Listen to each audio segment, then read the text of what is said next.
Yes, hello and welcome to another vlog from Benna Rider.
Today we're testing out the Honda CB500 Hornet 2024 model year. That is the new edition, meaning the old CB500F does not exist anymore in this model year, so they replaced it with the Hornet. The front is a little bit different. We have new suspension from Showa. We have a new display, which is very nice. We have turn-by-turn navigation in the display finally. We have a nice sounding exhaust. Okay, we had that before already. We have traction control. Pretty nice bike, looks pretty nice, looks pretty sweet.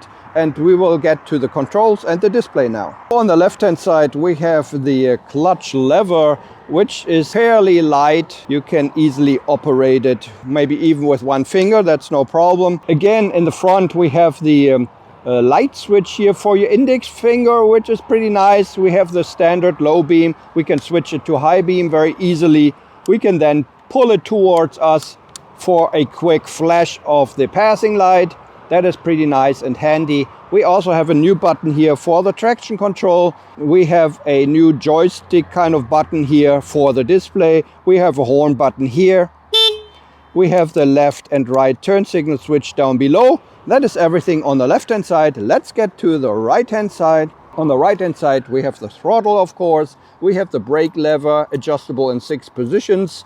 I think, personally, the brake lever feels a little bit too soft for my liking, but it should be a little bit tighter to make it feel a bit more sporty and give me a better sensation of safety. We also have a emergency cutoff switch here. We have a very big and large button here for the hazard light. We have a starter button right here, and that's everything on the right hand side. So when it comes to the display, we have a 5-inch TFT color display, which is very nice, adjustable. It automatically adjusts according to the lighting conditions, but you can also adjust it manually. It's very bright, it's very crisp and clear. You can see everything even in bright daylight and sunshine.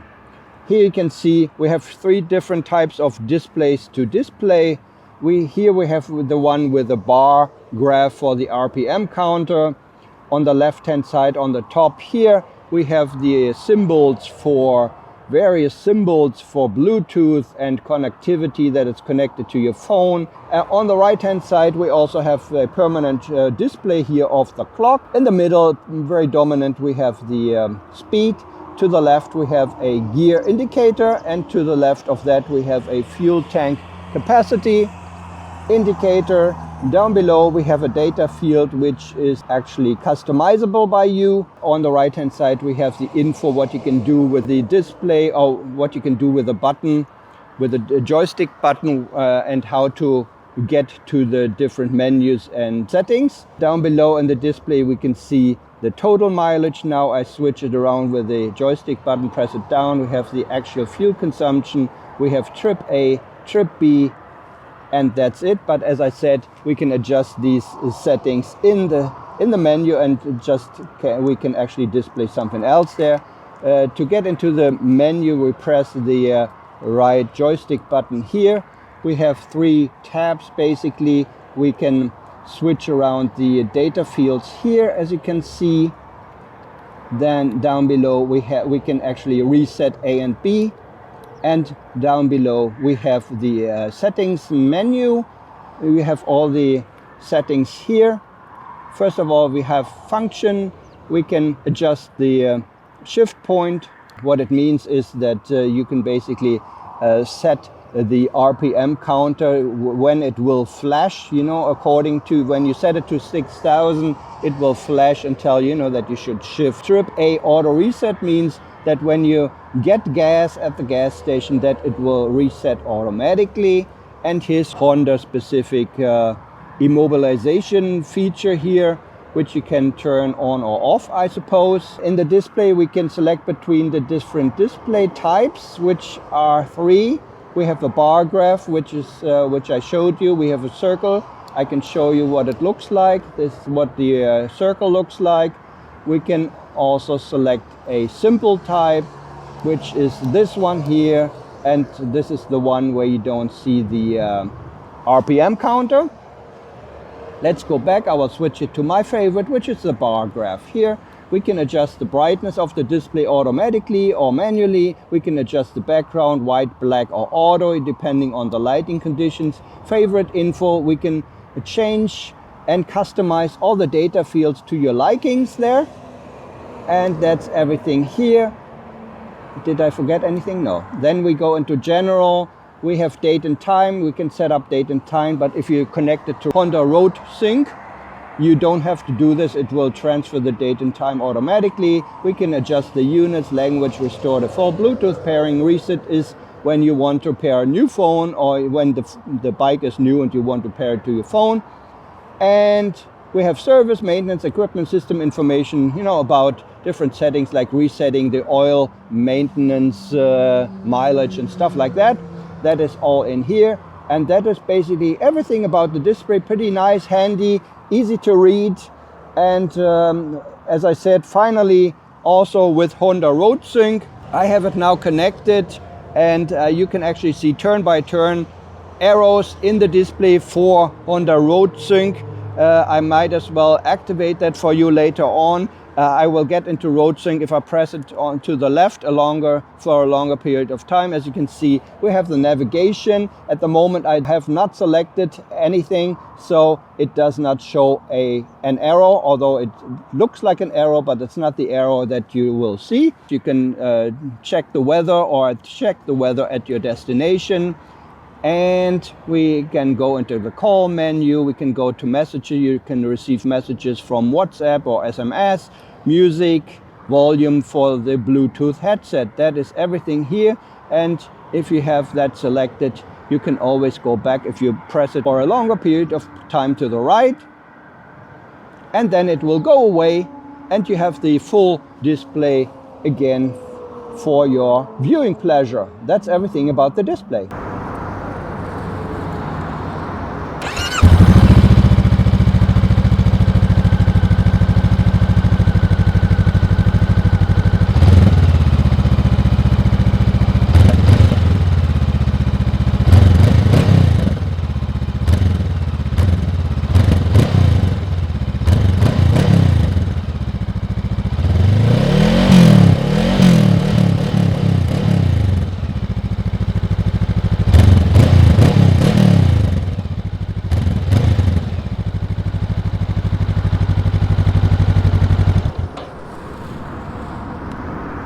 So yeah, we're back on the bike here, and let's get started here with our actual test ride of the CB500 Hornet. Let's go.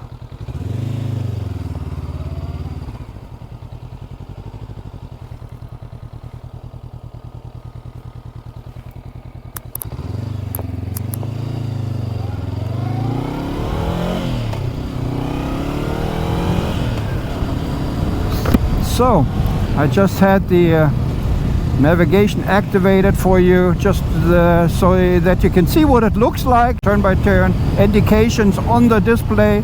I like it very much that they have finally implemented that, at least turn by turn, because I think Honda always says it's distracting if you put a map on it. Although I do like maps better, I think it's better for me to navigate with a map where I can see the surroundings and everything and what's coming up and stuff like that. But okay, they don't do it, maybe in 2 years time. But the display of course would be perfect for a map display. But okay, you cannot have everything, but at least now we have the turn by turn.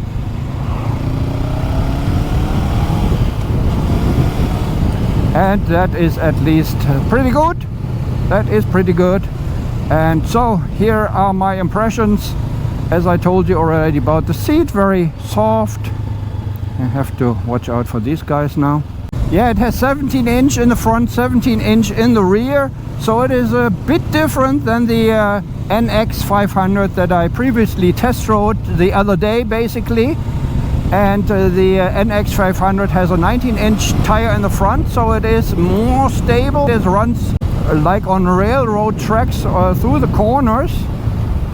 This one is also very stable, don't get me wrong, but it feels more agile, it feels more sporty, especially for the corners. You can flip it around much easier, this one here, than the NX500. Of course they have different people, you know, they address, and that's what I understand, but I just wanted to give you my impression what they feel like. And this one, as I said, is definitely much more agile than the NX500, and I think that's because of the front tire, the smaller front tire.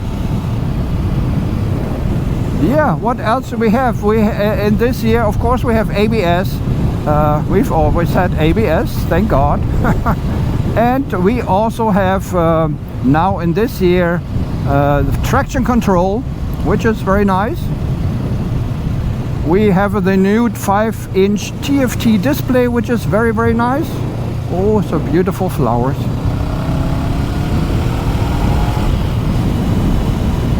And it is very crisp and clear. You can see everything in bright daylight, bright sunshine. Everything is clearly visible. Very nice. The mirrors are very nicely located. You can see everything in the rear. No problem whatsoever. And what else? Well, we have connectivity, you know.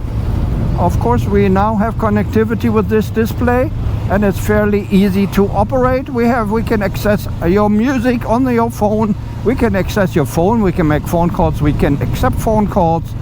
We have a voice search function. I mean, you don't necessarily still need the Bluetooth headset, which, I mean, I do actually put it in there, or I activated it for today because I thought I might need it. But to navigate, you don't necessarily need it. You can do it through your phone, and it is quite nice. Okay, just push it around the corner, boy or girl.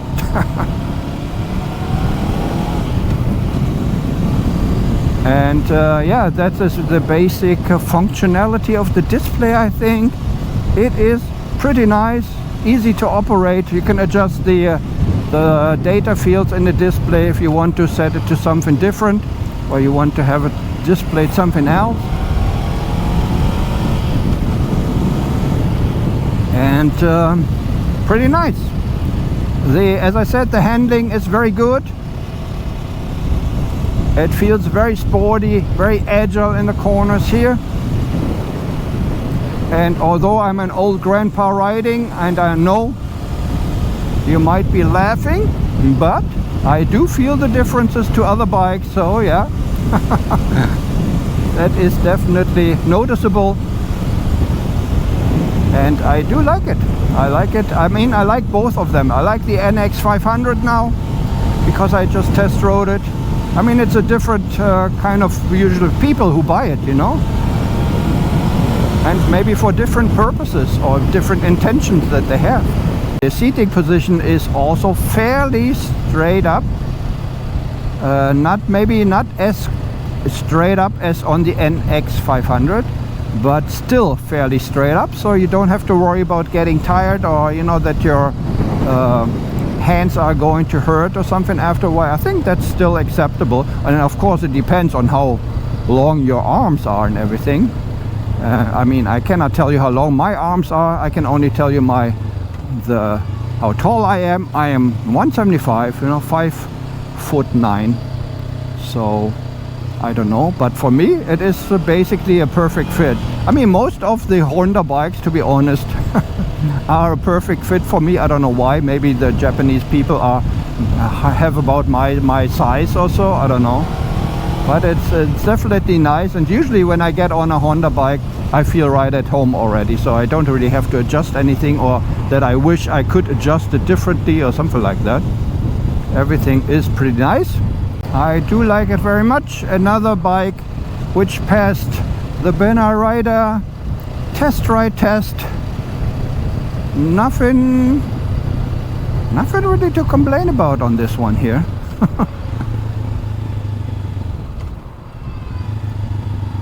No, nothing really to complain about.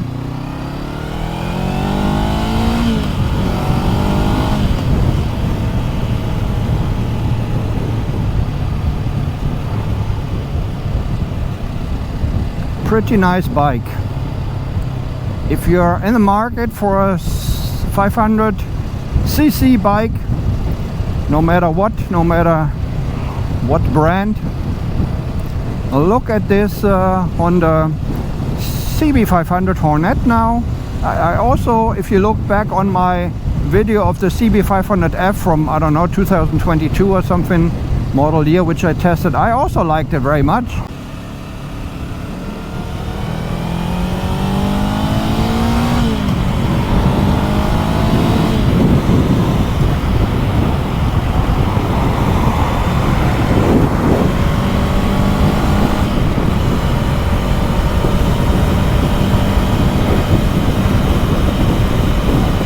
We're on the highway, freeway, autovia, whatever you want to call it. Motorway? We have so many names for this. Yeah, as I might have mentioned before, naturally it is a naked bike, Street Fighter kind of style bike. So you have the full force of the wind onto your body, coming onto your body. We have wind on your belly. You have a lot more wind on your shoulders, but of course I cannot complain about this because that's the style of the bike. If you don't like it, you can get an NX500 or get a different bike, or get a bike with a higher windscreen or something like that. So that is just the style of the bike, and I cannot really fault it for that. But everything else very nice, very stable at higher speeds here, higher speed, but pretty nice. I can see everything in the mirrors. The mirrors are also very nice. You can see everything in them. The suspension seems to be very good. It is not really that hard, but I mean, you can still adjust it, I think, to your liking. It is adjustable, so that's no problem with that. I think I can conclude, difficult tongue twister here for me, this test ride already of the very nice and agile Honda CB500 Hornet. Used to be CB500F, now it's CB500 Hornet. Pretty nice bike here. I like it very much. 2 thumbs up for everything that I have up for this bike. Thanks very much for watching this Banner Ride Out. Take care. Bye bye.